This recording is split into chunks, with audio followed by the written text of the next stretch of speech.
Welcome to डीपीवीडी classes. आज की video में हम लोग करने वाले हैं क्लास 10 मैथ्स और मैथ्स में करने वाले हैं एक्सरसाइज 5.3 का क्वेश्चन नंबर 19। तो सबसे पहले क्वेश्चन को पढ़ते हैं। 200 logs are stacked in the following manner. देखो 200 logs यानी कि 200 लकड़ी के टुकड़ों को स्टैक यानी कि चौका गया है, एक के ऊपर एक रखा गया है। कैसे रखा गया है? देखो इस तरीके से, जैसे कि 200 logs है ना, तो किस मैनर में रखा गया? देखो 20 locks in the bottom row, यानी कि जो बॉटम वाला रो है इस तरीके से 1 2 3 4 5 6 7 8 9 10, इसी तरीके से 20 यानी कि पहले 20 लकड़ियाँ रखी गई है। ठीक है, उसके बाद इससे ऊपर वाली रो में 19 ऐसे 1 2 3 4 5 6 7 8 9, इस तरीके से 19 रखी गई है। ठीक है, फिर इससे ऊपर वाली रो में 18 रखी गई है, ऐसे 1 2 3 4 5 6 7 8। ठीक है, इस तरीके से रखी गई है बहुत सारी लकड़ियाँ। तो हमें बताना है कि ये जो 200 लकड़ी है, इसको रखने में कितने रोज़ और लगेंगे। जैसे कि एक रो तो ये हो गया, दूसरा ये हो गया, तीसरा ये हो गया, ऐसे ही बहुत सारी कितनी रो लग जाएगी। कहीं न कहीं हमें n बताना है, यानी कि नंबर ऑफ रोज़, है ना? तो ये बताना है कि 200 लकड़ियों को चौकने में कितनी रोज़ लग जाएगी। ठीक है? तो इसको हम कैसे करेंगे? देखो सबसे पहले तो यहाँ पे क्या बोला है, 20 लॉक्स, फिर 19 लॉक्स, यानी पहले 20 लकड़ियाँ रखी गई, फिर 19 रखी गई, फिर 18 रखी गई। तो हमें बताना है कि कितने रोज लग जाएंगे, इनकी नंबर ऑफ एन बताना है। तो हम सबसे पहले तो इससे एक एपी बना लेंगे। ठीक है, एपी कैसे बन जाएगी? देखो 20, फिर हमारा 19, फिर 18, फिर 17, यानी कि इस तरीके से लकड़ियाँ रखी गई है 20 19 18 17। ये हमारी एपी बन गई। अब ये हमारी एपी है तो यहाँ से हम लिख सकते हैं, ये क्या हो जाएगा 20।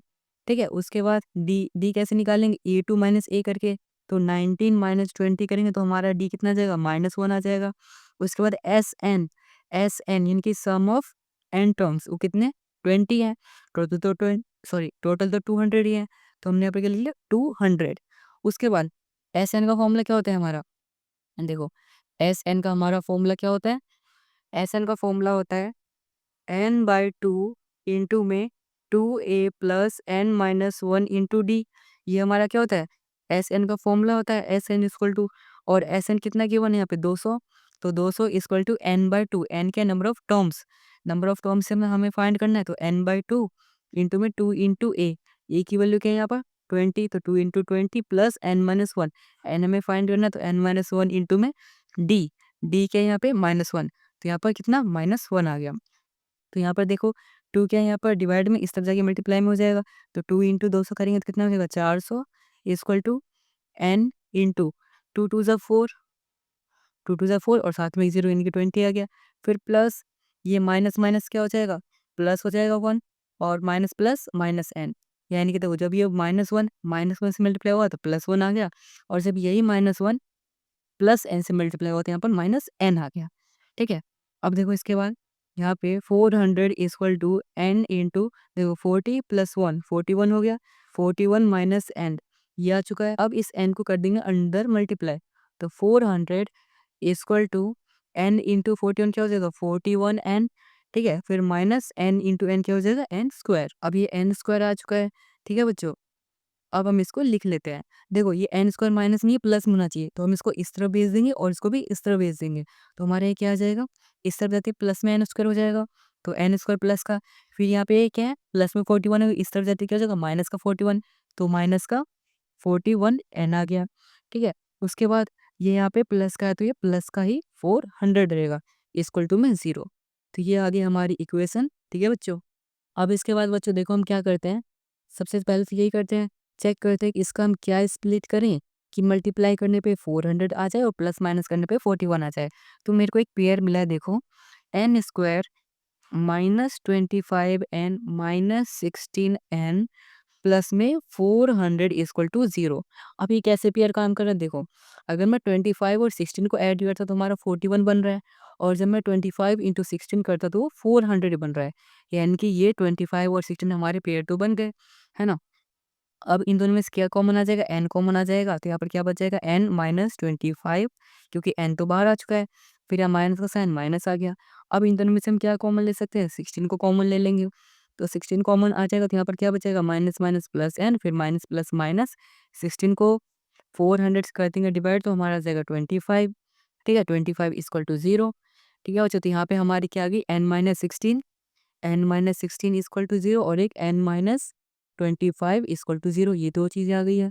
तो यहाँ से n की वैल्यू कितनी आ जाएगी 16 और यहाँ से n की वैल्यू कितनी आ जाएगी 25। अब बच्चे यहाँ पर हमें दो आंसर मिला है, एक कि जो ये लकड़ियाँ थी, ये ऐसे 16 बार रखी हुई है ऊपर तक और दूसरी जो ऐसे 25 बार रखी हुई है। तो इन दोनों में से सही कौन-सा होगा? देखो हम n को कैसे एलिमिनेट करते थे? या तो प्लस वाले को हम ले लेते थे, माइनस वाले को रिजेक्ट कर देते थे। बट यहाँ तो दोनों ही प्लस में है। तो अब हम क्या करेंगे? ये तो दुविधा वाली बात होगी, बट ये है बहुत ईज़ी। अब हम क्या करेंगे? en वाला जो फॉर्मूला होता है उसमें पुट करके देखेंगे, जिससे en की वैल्यू सही आ जाए कि वो हमारा n सही होगा। ठीक है? तो सबसे पहले हम क्या करते हैं? n को 16 पुट करके देखते हैं। ठीक है?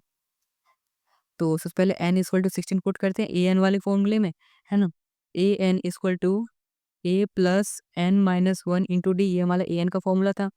सो यहाँ पे a क्या है हमारा 20, देखो हमने ऊपर निकाला था a क्या था हमारा 20, तो a की जगह अब क्या आ गया यहाँ पे 20 प्लस n माइनस 1, n हमने 16 लिया तो 16 माइनस 1 इंटू में d क्या था -1, देखो यहाँ पे d क्या है -1, तो यहाँ पर -1 आ गया। तो 20 प्लस 15 में 16 में से बोल गया 15, 15 इंटू -1 क्या हो जाएगा -15, तो 20 में से -15 जाएगा कितना 5 आ गया, यानी कि एक n की वैल्यू को पुट करने से 5 आ रहा है। अब दूसरी n की वैल्यू को पुट करते हैं जो कि हमारा 25 है, तो n इक्वल टू 25 पुट करते हैं सेम ऐसे ही, a n equal to a plus n minus 1 into में डी।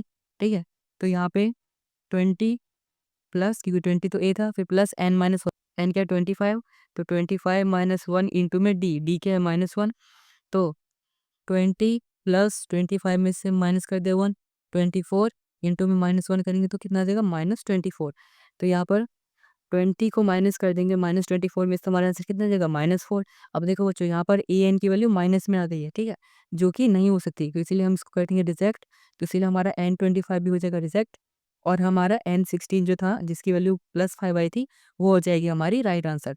तो हमारी n16 जो हमारी करेक्ट आंसर है। तो हमें भी इसमें बताना था कि जब हम इसको एक के ऊपर एक के ऊपर एक रखेंगे तो कितने रो लग जाएंगे, तो हमारे टोटल कितने रो आ जाएंगे 16 रोज आ जाएंगे। ठीक है बच्चों, तो हमारे यहाँ पर आंसर क्या आ जाएगा n इक्वल टू 16, ये आ जाएगा हमारा आंसर।